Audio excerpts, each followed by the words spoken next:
What's up, everyone? Welcome to the video. Today we're going to take a look at how to replace the battery in this Subaru Ascent Smart Key Remote Fob. This Subaru Ascent key fob is going to be for the Subaru vehicles that have a push button start ignition, and it's going to use replacement battery CR2032. I'll put a link in the description box of this video to where you can purchase these replacement batteries if you're in need. The other thing I'm going to be using is a flathead screwdriver. So the first thing we want to do is grab our key fob and we're going to remove the emergency key that's in the bottom of it. That's done by pressing this release on the back that my thumb's on. And the emergency key will pull out like that. We can just set that to the side. Now if we grab our key fob and we're holding it with the buttons facing down and we're taking a look at the bottom of it, we see this slot here that the emergency key slid out of.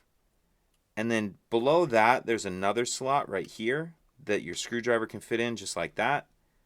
So once you have your screwdriver in there, what I'm going to do is just kind of angle up and push up on that back cover like that.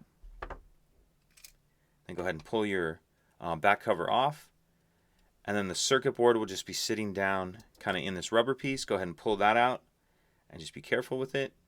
Now I'm going to take my screwdriver and kind of just gently get under the edge of the battery like this and get it out of that holder. Now I'll grab my new battery, and you want to make sure that you're installing your new battery with the plus side up. So I'm going to kind of tuck this edge in first, like that, and then snap it down into place. Then I'll set my board back in the front, make sure that's all sitting down in there like it needs to be. Then we can put our back cover on, and you just want to line up that emergency key release with this hole.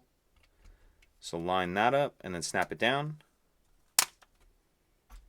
Slide our emergency key back in. And that's it.